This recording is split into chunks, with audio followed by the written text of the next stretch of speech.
No one at the luxury party noticed the quiet American girl standing near the glass wall except the man who froze when he saw her face. She was not invited. She was hidden. Her own brother had begged her to stay invisible because his elite in-laws believed she was a disgrace. They thought she was poor, broken, and irrelevant. But the moment the lights reflected off her eyes, everything changed. Whispers turned into silence. Silence turned into shock. Because the girl they ignored was the same girl whose past could destroy their perfect lies. And tonight she would no longer stay hidden. She was called Emily Carter. I am 26 years old. Born in Oregon. Raised in a family that once had dreams, but lost everything after their father died. Emily had never learned how to belong to wealthy rooms. She learned how to survive instead. She worked long hours. She kept her voice soft. She stayed invisible because being seen always brought pain. Her brother Daniel was different. Older by 5 years. Brilliant. Ambitious. Hungry for status. Daniel married into one of the most powerful elite families in California. The Whitmore family. Old money. Private schools. Political connections. Luxury homes that smelled like power. From the day Daniel became engaged, he began hiding parts of his past. And Emily was the biggest part. The Whitmores believed Daniel came from a small, respectable background. They knew nothing about eviction notices. Nothing about nights without electricity. Nothing about a sister who still wore simple clothes and lived paycheck to paycheck. Daniel loved Emily. But he feared the Whitmores more. When the engagement was announced, he sat Emily down and spoke words that cut deeper than any insult. He told her not to come to family events. Not to post photos. Not to speak about their childhood. He said it was temporary. He said it was necessary. He said she would understand. Emily nodded. She always nodded. Years passed. Daniel became part of the elite world. Emily stayed behind. She never asked for money. Never asked for favors. She watched his life through screens and silence. Then came the night of the luxury party. The Whitmores were hosting a celebration in a private oceanfront mansion. Politicians. CEOs. Media figures. Champagne that cost more than Emily earned in a year. Daniel called Emily 2 days before the event. Their mother was ill. Emily needed help. Daniel arranged a flight and told her she could stay in the guest quarters, but she must remain invisible during the party. No introductions. No conversations. No presents. Emily agreed. The night arrived. The mansion glowed like a dream built for the rich. Crystal lights. Marble floors. Music that floated like confidence. Emily wore a simple black dress. Clean. Elegant. Quiet. She stayed near the glass wall looking at the ocean, pretending she was just another shadow. Guests laughed. Power moved through the room. Daniel avoided her eyes. Then it happened. An older woman stopped mid-sentence while speaking to a group of investors. Her eyes locked onto Emily. Her face changed. She whispered a name. Emily Carter. The room slowly shifted. Because the woman who recognized her was someone Emily had saved years ago without knowing who she was. And that recognition was about to tear the Whitmore lies apart. She did not move when the woman said her name. Emily felt the word hit her chest like a forgotten memory returning too fast. She looked up slowly, unsure if she had heard correctly. The woman stepped closer, her posture no longer polished, no longer distant. Her voice trembled as if the room had vanished around her. You do not remember me, do you? Emily studied her face. Silver hair perfectly styled. Diamond earrings. A presence that commanded respect without asking for it. I am sorry, Emily said gently. I do not think I do. The woman smiled sadly. 5 years ago. Portland. A roadside diner during a winter storm. I was alone. My driver had abandoned me. My phone was dead. I was panicking and you sat with me for 2 hours. You paid for my meal. You called for help. You stayed until I was safe. Emily remembered. The woman who cried into her coffee. The shaking hands. The fear. You were just someone who needed help, Emily said softly. The woman took her hand. My name is Margaret Whitmore. The room stopped breathing. Daniel turned pale. Margaret Whitmore. The matriarch. The real power behind the Whitmore empire. Whispers rippled through the guests like electricity.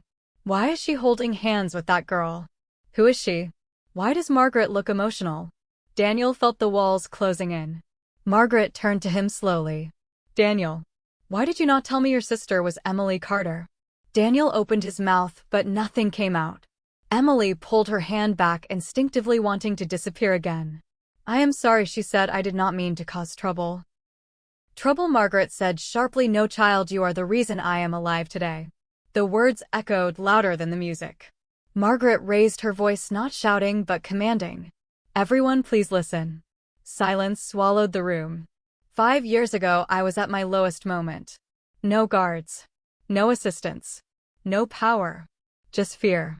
And this young woman showed me kindness without knowing my name or my wealth or my influence. She turned toward Emily again. You saved me when I was nothing to you.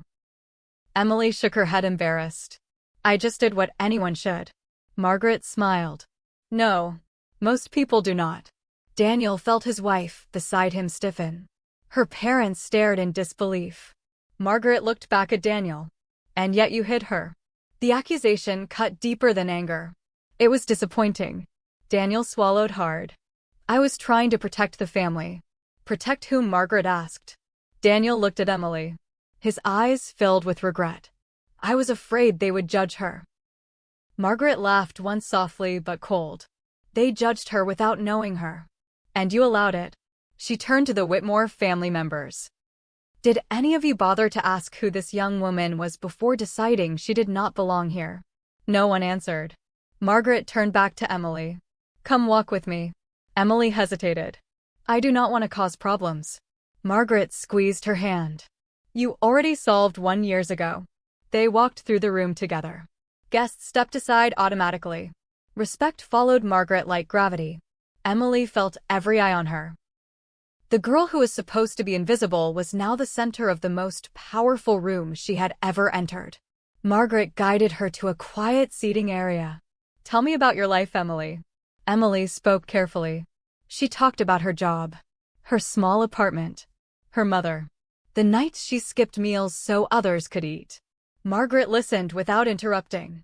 Daniel stood nearby, unable to move. When Emily finished, Margaret spoke slowly. Do you know why this family values legacy? Emily shook her head. Because wealth without character rots. We pretend otherwise, but the truth always surfaces. She looked at Daniel again.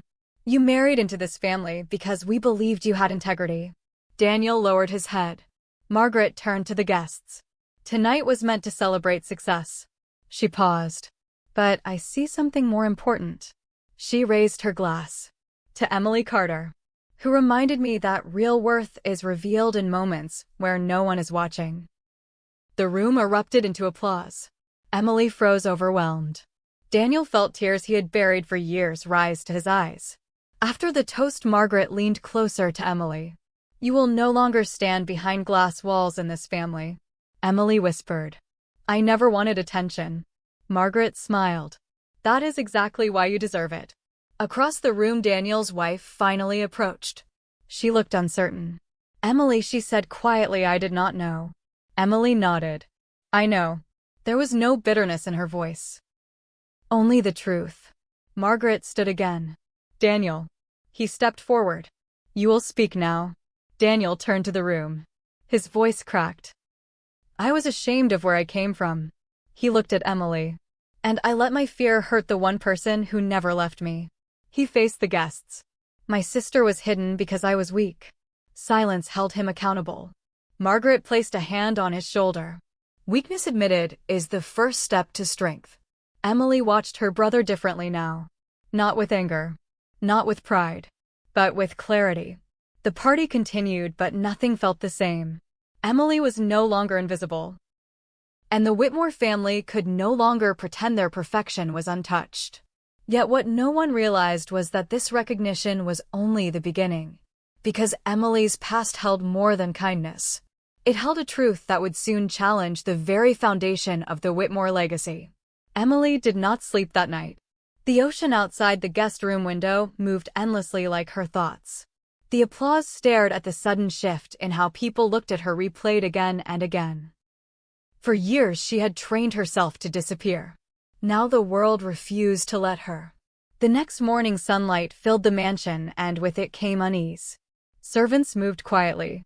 Conversations stopped when Emily passed. Respect mixed with curiosity and something else fear. Margaret Whitmore requested breakfast with Emily alone. They sat on a terrace overlooking the sea. No diamonds. No audience. Just two women and the truth. "I did not recognize you because of your face," Margaret said softly. "I recognized your eyes. They were the same eyes that looked at me when I had nothing to offer." Emily listened silently. "There is something else," Margaret continued, "something I have not told anyone." 13. Margaret folded her hands. "That night you helped me. I was not running from a storm or a driver. I was running from my own family." Emily looked surprised. "The Whitmore empire was not built cleanly," Margaret said. "It was built with decisions that sacrificed people." She inhaled deeply. "Years ago, a small company was destroyed so we could expand. Families lost everything. I signed papers without asking questions." Emily felt her chest tighten. One of those families was named Carter. The air disappeared from Emily's lungs. Margaret watched her carefully. "Your father was an engineer for that company." Emily stood abruptly. "My father died after losing his job," she said. Her voice shook. "He fell apart. He blamed himself." Margaret closed her eyes. "I know." Emily backed away slowly. "You knew my family. I knew the consequences, but I did not know your faces until that diner." Silence stretched painfully. Emily whispered, "So my family was destroyed by yours." Margaret nodded. "And the night you helped me, I realized what I had done to the world." Emily's hands trembled. All those years of struggle. All the nights hungry. The shame. The hiding. It was not random. Margaret stood. "I cannot undo the past, but I can face it." Emily's voice was quiet but firm. "My brother hid me because he was ashamed." She looked straight at Margaret. "But you hid the truth because you were afraid." Margaret did not deny it. "You are right." Daniel arrived breathless, having overheard enough. "Emily, please let me explain." "Explain what?" Emily asked. "That our pain paid for your luxury." Daniel broke. "I did not know, Emily. I swear I only learned pieces after marrying into the family." Margaret confirmed it. Daniel was not involved in those decisions. Emily looked at her brother. She saw genuine regret. But the wound remained. Later that day, Margaret called a private meeting with the Whitmore board members and family elders. Emily was invited. The room felt colder than the night before. Margaret spoke without hesitation. "Years ago, this family benefited from actions that ruined others. One of those families is sitting here today." She gestured to Emily. "And she is my guest, not my enemy." Resistance rose immediately. Old men spoke about risk. About exposure. About reputation. Emily listened quietly until Margaret asked her to speak. Emily stood. "I did not come here for revenge." Every eye fixed on her. "I came here because my brother needed help and I was told to stay invisible." She paused. "But invisibility does not erase truth." She told them about her father. The eviction. The nights without food. The silence that followed his death. Some avoided her gaze. Others looked shaken. "I am not asking for money," Emily said. "I am asking for accountability." Margaret nodded approvingly. That word changed the room. Daniel watched his sister with awe. The board meeting ended without resolution, but with tension that could no longer be ignored. That evening, Daniel came to Emily alone. "I failed you," he said. Emily looked at him calmly. "You chose comfort over courage." Daniel nodded. "I want to fix this." Emily replied quietly. "Fixing begins with truth, not favors." The next day, headlines exploded. Margaret Whitmore publicly announced an internal review of past corporate actions and restitution funds for affected families. The elite world shook. Stock prices dipped. Investors panicked. And whispers began. Who is Emily Carter? Why would Margaret risk everything for her? What does this girl know? Emily watched the chaos unfold, not with satisfaction but with resolve. She had never wanted power. But power had found her anyway, and soon she would have to decide how far she was willing to go. Because the truth once exposed does not stop on its own. The mansion no longer felt like a celebration space. It felt like a battlefield disguised in marble and glass. Phones rang constantly. Lawyers arrived without invitations. The Whitmore name once spoken with pride now carried tension. Emily watched it all from a distance. She did not smile. She did not gloat. This was not a victory. This was the consequence. Margaret asked Emily to stay longer. Not as a guest. As a witness. Emily agreed, but with conditions. No favors. No money. No position. Just the truth. Margaret respected that more than any demand. Behind closed doors, the Whitmore family fractured. Some blamed Margaret. Some blamed Emily. Some blamed Daniel. Daniel faced his in-laws daily. The respect he had earned was now questioned. But for the first time in his life, he did not hide. He stood beside his sister publicly. That choice cost him invitations, connections, future promises. But it gave him something he had lost years ago. Himself. Emily received messages from strangers. Families with stories like hers. Workers laid off. Lives broken quietly. She read every one. And the weight grew heavier. One night, she stood alone on the terrace again. Margaret joined her. You could walk away, Margaret said. Let this family burn or heal without you. Emily answered without turning. If I walk away now, the story becomes about you, not about them. Margaret smiled sadly. You are stronger than any Whitmore I know. The review uncovered documents hidden for decades. Names. Signatures. Calculated silence. Media pressure intensified. A choice emerged. Expose everything and dismantle the empire. Or control the damage and protect the future. The board leaned toward protection. Emily was asked to speak again. She stood before people who once decided her life without seeing her face. I lost my father not because he failed, but because power forgot people, she said. Her voice never shook. If you protect this empire without correcting its roots, you will repeat the same harm with cleaner language. Silence followed. Margaret stood beside her. I will step down, she announced. Gasps filled the room. Effective immediately. The Whitmore legacy cracked. Emily turned toward her, shocked.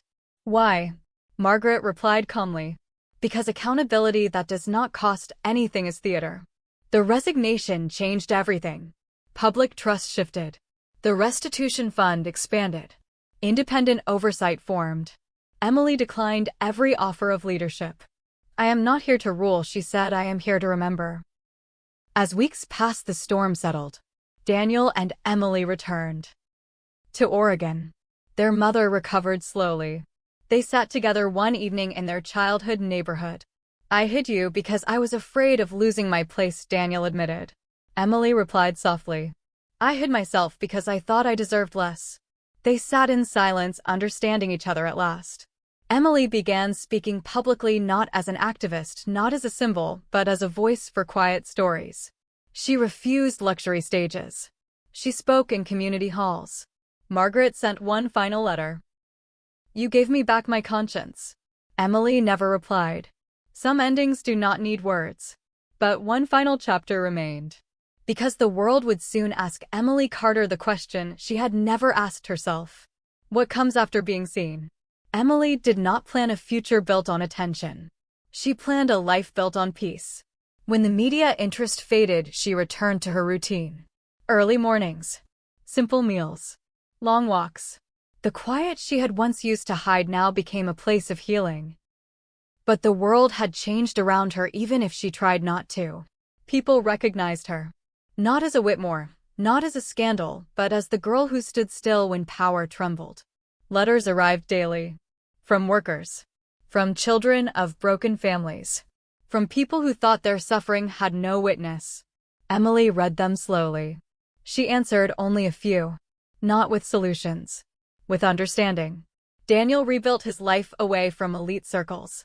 He took a job that meant less prestige and more honesty. Their relationship softened into something stronger than before. One evening, he asked her quietly, Do you regret going to that party? Emily looked at the sky before answering. I regret believing I needed permission to exist. That answer stayed with him.